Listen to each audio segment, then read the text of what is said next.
Alors, bonsoir chers amis, bonsoir les compatriotes africains. Ce soir, j'ai décidé de prendre la parole de manière très brève. Je ne vais pas faire long parce que les enjeux sont connus, les camps sont connus, la réalité est devant nous. Donc, ça ne sert à rien de faire un très long discours. Simplement, revenir ce soir sur la situation au Mali qui fait couler beaucoup d'encre et de salive actuellement. Nous avons pris position, notre organisation, le MOLTRA, Mouvement pour la libération totale et la reconstruction de l'Afrique, a déjà pris position à plusieurs reprises sur ce qui se passe au Mali. Maintenant, on a franchi une étape. Et cette étape, nous, on l'attendait depuis parce que nous avons vu que la junte militaire, ce qu'on appelle la junte militaire au pouvoir, n'avait pas pris les décisions qu'il fallait au moment où il fallait les prendre. Mais bon, c'est pas encore trop tard parce que cette junte, manifestement, a un plan d'action et est en train d'avancer gentiment par rapport au plan qu'il a élaboré. Il se fait que cette junte militaire est passée par les assises nationales, c'est-à-dire a fait une sorte de conférence nationale après avoir consulté la base populaire, a fait 2 jours d'assises et les conclusions de ces assises ont dit clairement que la transition doit aller de 6 à 5 ans pour pouvoir refonder le Mali, pour pouvoir faire en sorte que les questions fondamentales qui se posent au Mali puissent être étudiées et traitées de manière efficace. Parce que la renaissance du Mali ne peut pas être tout simplement des élections organisées à la va-vite, comme c'est le cas régulièrement en Afrique, pour réinstaurer le système en place. Parce que c'est ça le plan. Et ça, le MOLTRA l'a toujours dit. C'est-à-dire organiser des élections juste après le renversement du dictateur, c'est consacrer la continuité du système. Donc, il y aura un changement de personnes dans la continuité du système. Eh bien, les militaires maliens ont compris ça. Donc, ils sont en train de changer le paradigme qui consiste à faire des coups d'État et puis quelques mois après, on fait des élections pour réinstaurer le système. Donc, nous sommes là au cœur de la problématique africaine, à savoir que nous n'avons pas d'État en Afrique. Le MOLTRA l'a toujours dit, nous n'avons pas d'État, c'est-à-dire des institutions capables de réguler la société, capables d'orienter la société vers la satisfaction des besoins des populations. Eh bien, ce que la CEDEAO a trouvé de mieux à faire, c'est d'empêcher l'un des esclaves de pouvoir s'affranchir. C'est-à-dire que un des esclaves de l'espace francophone, de l'espace CEDEAO, est en train de se réveiller. Eh bien, qu'est-ce que les autres font sous l'instigation du maître? C'est de dire, oulala, empêchons cet énergumène de se réveiller. Parce que cet énergumène va nous empêcher, nous les autres esclaves, de dormir et de servir le maître. Donc, un des esclaves se réveille, eh bien, tous les autres esclaves, sous l'instigation du maître, avec l'appui du maître, avec le conseil du maître, sous les ordres du maître, ont décidé de ramener l'esclave qui se réveille dans le sommeil collectif. Ils ne veulent pas qu'un des esclaves se réveille. Voyez, c'est ça l'enjeu fondamental de ce qui se passe avec la CEDEAO dans la région. Donc, ces dictateurs africains qui sont placés au pouvoir par la France, armés par la France, nourris par la France, avec ses amis européens, ont décidé de continuer à servir les intérêts du maître au détriment des Africains. Parce qu'un des pays africains, un des esclaves est en train de se réveiller, eh bien, il faut se mobiliser tous les moyens pour l'empêcher de se réveiller. C'est pour ça que le MOLTRA toujours dit que tant que l'État africain garde barrière, instrument fondamental de l'esclavage et de la colonisation de l'Afrique, tant que l'État africain, enclos-colonial, sera maintenu, eh bien les Africains n'iront nulle part. La pauvreté va continuer à croître en Afrique, malgré les immenses richesses que nous avons, parce que nous n'avons pas les institutions autonomes capables de pouvoir orienter la société véritablement vers ses besoins fondamentaux. Donc, ce qu'on voit là, dans l'espace CEDEAO, le champ d'esclaves la CEDEAO qui est un champ d'esclaves, eh bien, ce qu'on est en train de voir dans ce champ d'esclaves, c'est exactement ce que nous disons depuis des années.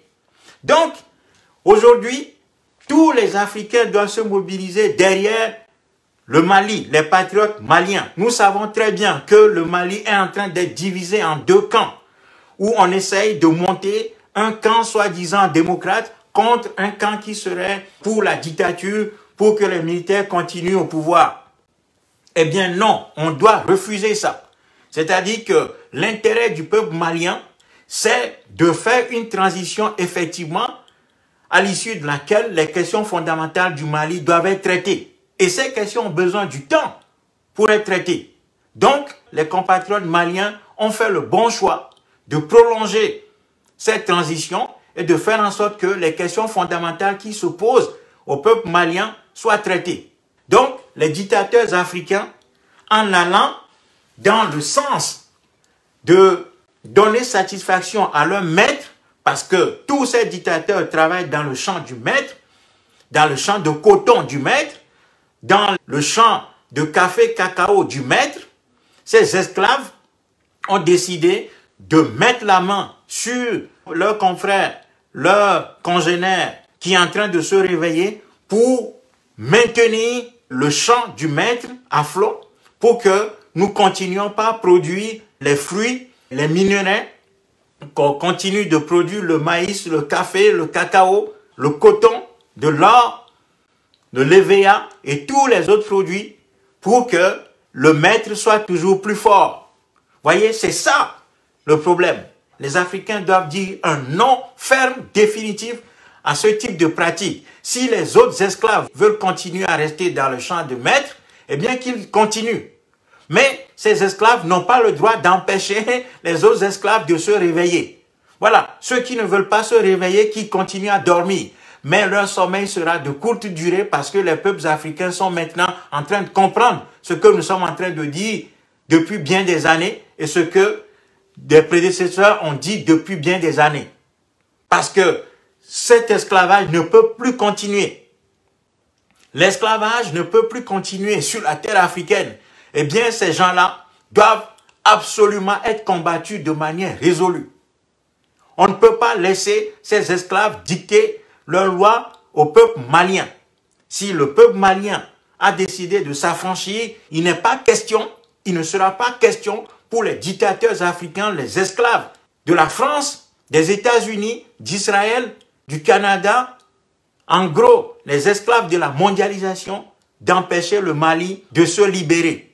Voilà pourquoi tous les patriotes africains doivent se mettre debout. Partout où nous sommes, nous devons nous mobiliser pour dire non, pour dénoncer ces esclaves qui veulent empêcher un des leurs de se réveiller et faire en sorte que nous puissions soutenir le peuple malien dans sa démarche, qui est la bonne démarche. Parce que c'est cette démarche-là que l'histoire prescrit aux peuples qui sont dominés. C'est-à-dire, il n'y a pas de dialogue possible avec les maîtres.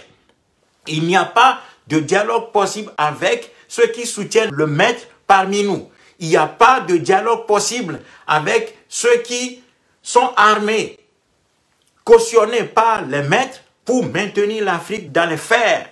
Il n'en est pas question. Donc, les dirigeants patriotes au Mali doivent cesser immédiatement de parler de dialogue.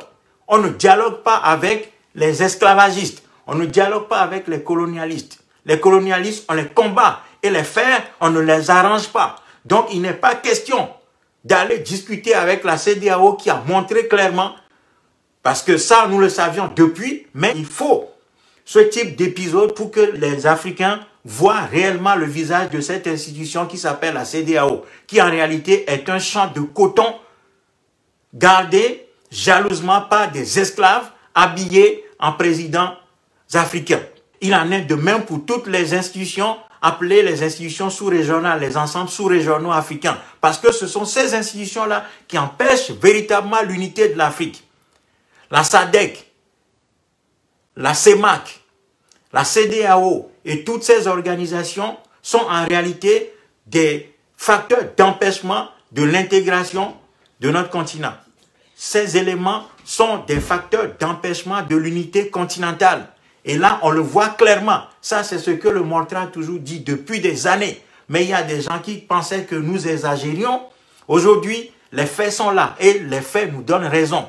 Aujourd'hui, on voit le dos du monstre. On voit le dos du monstre. Ceux par qui les mondialisateurs passent pour maintenir l'Afrique dans ses fers.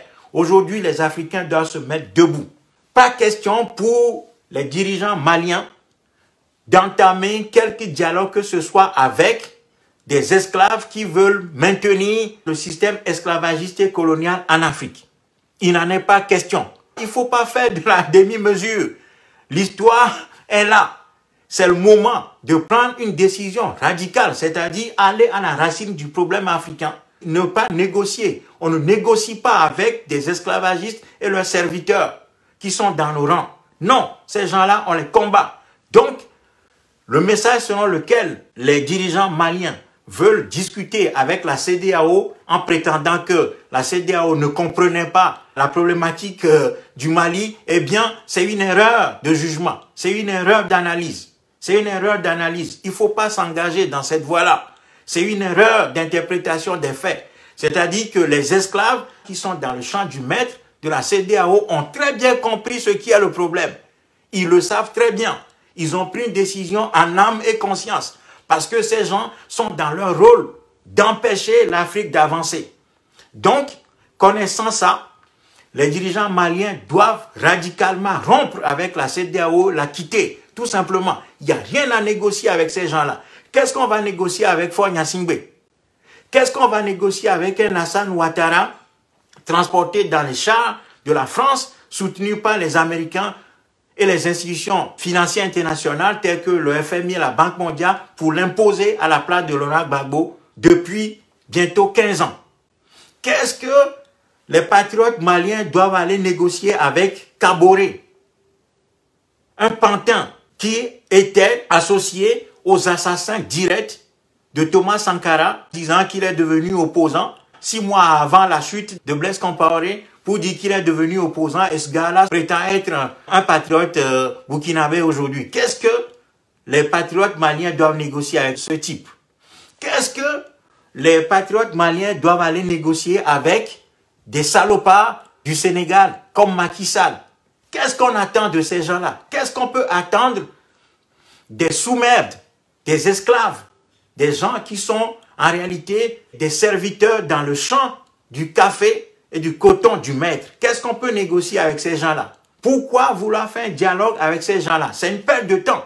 Ce temps-là, les patriotes maliens doivent l'utiliser plutôt pour organiser le peuple, le préparer à subir les conséquences de cette décision radicale qui est plutôt une décision vitale. Parce que c'est cette décision-là qu'il faut prendre. Il n'est pas question de perdre notre temps, notre énergie à vouloir aller négocier avec des serviteurs du maître, avec des sous-esclaves. Voilà, on n'a pas le temps d'aller négocier avec les sous-esclaves. Donc, les Maliens doivent dire non tout simplement à la CEDEAO, quitter les rangs de la CEDEAO, c'est-à-dire quitter le champ du maître, le champ de coton, de café, de cacao et quitter les mines d'or du maître, le champ de tabac qu'est la CEDEAO, pour prendre leur destin en main en sollicitant les patriotes africains. Nous serons prêts à répondre avec nos compatriotes du Mali. Voilà, cette traversée de désert, eh bien, nous la ferons ensemble. Nous la ferons avec nos compatriotes maliens. Et le Mali sera ce que nous appelons depuis des années, c'est-à-dire la base arrière pour lancer l'assaut final contre la colonisation et l'esclavage de notre continent, qui dure depuis 3000 ans maintenant. Voilà, donc il faut que tous les patriotes se mettent debout pour dire non aux serviteurs dans le champ du maître, et puis de deux, soutenir les patriotes maliens. C'est pour ça que il n'est pas question, nous le disons très fermement, si vous pouvez envoyer cette vidéo à nos compatriotes maliens, de sorte à ce que nos compatriotes patriotes maliens entendent ce message et que leurs hauts dirigeants entendent ce message, nous disons les patriotes africains disent non maintenant à tout dialogue avec les sous-esclaves de la CEDEAO. On dit non à toute forme de dialogue avec ces gens-là. Il n'en est pas question. Ce serait une perte de temps et d'énergie parce que ces gens sont dans leur rôle. Et il faut leur retirer maintenant toute capacité à nuire davantage au Mali en quittant tout simplement la CEDEAO. C'est tout. Il faut quitter cette CEDEAO et que le Mali assume ses responsabilités. Parce que cette décision, elle va entraîner des conséquences lourdes. Mais en même temps, un peuple qui veut s'affranchir doit s'apprêter à subir les conséquences de sa décision. Un peuple qui n'est pas prêt à assumer les conséquences de sa décision, de s'affranchir, eh bien, restera éternellement esclave. C'est tout. Donc, il faudrait que maintenant les dirigeants du Mali et tous les patriotes africains aident les Maliens à se structurer, à s'organiser, à se préparer, à manger même du sable. S'il faut manger du sable, il faut le faire. Le temps de boire du champagne, passant par les ports de Dakar, de Lomé ou de je ne sais de quel port, tout ça doit être révolu maintenant. Les Maliens doivent apprendre à vivre avec le peu qu'ils ont à leur disposition, se serrer les coudes et puis solliciter les patriotes africains pour que nous puissions les soutenir. Voilà. On doit commencer par investir dans l'agriculture, pas l'agriculture d'exportation parce que le Mali est un pays producteur de coton, de l'or et tout ça. Non, maintenant on doit changer tout ça rapidement. Malheureusement, bon, nous le disions depuis des années, malheureusement les dirigeants maliens n'avaient pas pris les bonnes décisions assez tôt. Bon, mais c'est pas encore grave, on peut toujours rattraper le coup. Donc, il faut maintenant investir dans l'agriculture vivrière. On ne va plus rien exporter. Les Maliens doivent se préparer à manger leur propre production. Et puis, on fait le travail en interne, on renforce les idées de la renaissance du Mali, on étudie les problèmes qui durent depuis 3000 ans en Afrique, et puis on les traite effectivement. C'est tout. Il n'y a pas de temps à perdre. Et puis, quelques rares pays qui, sur la scène internationale, n'attendent que ce type de situation pour piquer la place aux autres pays colonisateurs, eh bien, il faut les jouer à fond contre eux. Il faut jouer maintenant la carte des pays qui seraient plus ou moins favorables à la réorganisation de la scène internationale parce qu'eux-mêmes, ils sont malmenés par les Occidentaux sur la scène internationale. C'est ça qu'il faut faire maintenant. Et que nos compatriotes du Mali soient prêts à manger des pierres, des cailloux, du sable, hein, les criquets, toutes sortes de nourriture. C'est fini. Le riz taïwanais, le riz thaïlandais qui vient par le port de Dakar et tout ça doit être révolu. Il faut que le Mali produise de quoi vivre lui-même. C'est ça la stratégie qu'il faut adopter et s'engager dans cette voie très rapidement au lieu de vouloir aller convaincre les sous-esclaves qui sont dans le champ du maître et qui font tout pour défendre les intérêts du maître en maintenant un des leurs qui est en train de vouloir se réveiller. C'est terminé ça. Et nous, à l'étranger, dans la diaspora, nous allons nous mobiliser. Nous sommes en train de prendre les contacts pour lancer un appel à manifester à Genève pour soutenir nos compatriotes du Mali. Parce que nos compatriotes du Mali ne sont pas seuls et ne vont pas être seuls dans cette phase-là. C'est tout. Merci, bonne soirée, à très bientôt. Disons non à la mentalité coloniale, à la mentalité d'esclave. Je remets un peu le morceau de Fela Kuti qui disait justement, qui dénonçait la mentalité coloniale, la mentalité d'esclave, la mentalité d'esclavagiste qui fait que les Africains préfèrent saboter leurs propres frères pour satisfaire les intérêts de l'étranger et de leur maître. Voilà. Nous disons non à la mentalité coloniale, colo-mentality. Voilà. Ciao, bonne soirée.